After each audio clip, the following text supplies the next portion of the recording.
இப்போ உள்ள மக்களுக்கு எக்ஸசைஸ் பண்ணணுமா வேண்டாமாங்கிறத விட அதை காலையில் பண்ணணுமா இல்லை ஈவினிங் பண்ண நல்லதா, இந்த குழப்பத்திலே நிறைய பேர் இன்னும் சுற்றிக்கிட்டு இருக்காங்க. சரி, எக்ஸசைஸ் காலையில் பண்ண நல்லதா ஈவினிங் பண்ண நல்லதாங்கிறத இந்த டீட்டெயில்டு ரிசர்ச் வீடியோட பார்ப்போம். நம்ம ஒரு கம்பெனி இதை பற்றியான பெரிய ரிசர்ச் எடுத்தாங்க. அந்த ரிசர்ச் பண்ண கம்பெனி அவங்களோட டைமை 6 to 8 ஈவினிங் 6:30 to 8:30 2 வகையாக பிரிச்சிருக்காங்க. இந்த பீரியடில் எக்ஸசைஸ் பண்ணால் எந்த மாதிரியான ரிசல்ட் மக்களுக்கு கிடைக்கிது அப்படிங்கிறதான் அந்த ரிசர்ச். இந்த ரிசர்ச்சுக்காக 56 பேரை செலக்ட் பண்ணுறாங்க. அதில் 30 பேர் பெண்கள், 26 பேர் ஆண்கள். 4 டைப் ஆஃப் எக்ஸசைஸை அவங்களுக்கு தினமும் கொடுக்குறாங்க. அதே சமயத்தில் அவங்க எல்லாத்துக்கும் ஒரே மாதிரியான ஃபுட்டு தான் கொடுக்குறாங்க.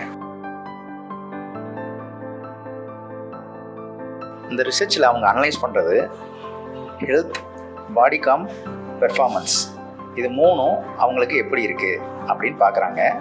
30 பெண்களுக்கும் செக் பண்ணதில் மார்னிங் பிளட் ப்ரெஷர் நல்லா இருக்குது, பாடியில் அப்டமனில் ஃபேட் குறையுது, லெக் பவர், அதாவது ஜம்பிங் எக்ஸசைஸ்ன்னு சொல்லுவோம் இல்லையா, அந்த எக்ஸசைஸ் பண்ணும்போது நல்ல ரிசல்ட் கொடுக்குது.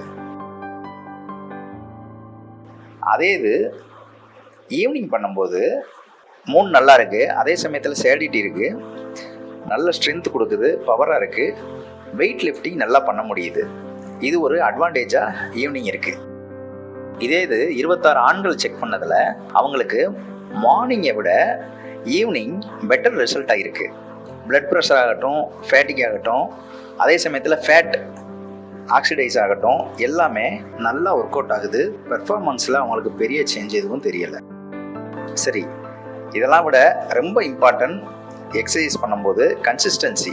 அதாவது ஒரு டயத்தில் ஒர்க் பண்ணுறீங்கன்னா அந்த டயத்தில் பெர்ஃபெக்டாக ஒர்க் அவுட் கொடுக்கணும். ஒரு நாள் மார்னிங்கு, ஒரு நாள் ஈவினிங்கு, அதே மாதிரி லேட் டைம் இருக்கு இல்லையா, அதாவது டைம் மாற்றி போகிறது.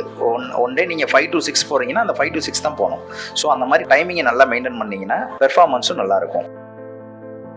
சரி, இதே இது இன்னொரு ரிசர்ச் பண்ணுறாங்க.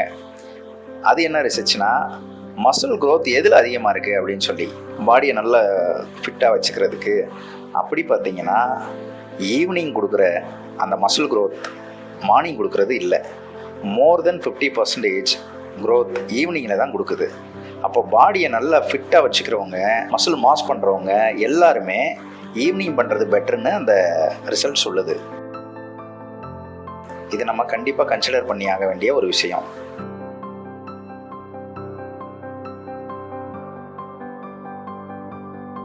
இது எதனாலன்னு அனலைஸ் பண்ணதில் ஈவினிங் நம்ம ஒர்க் அவுட் பண்ணும்போது நம்மளோட டெஸ்டோஸ்டரோன் மசில் மாஸுக்கு மோர் ஃபேவரபுளாக இருக்குது.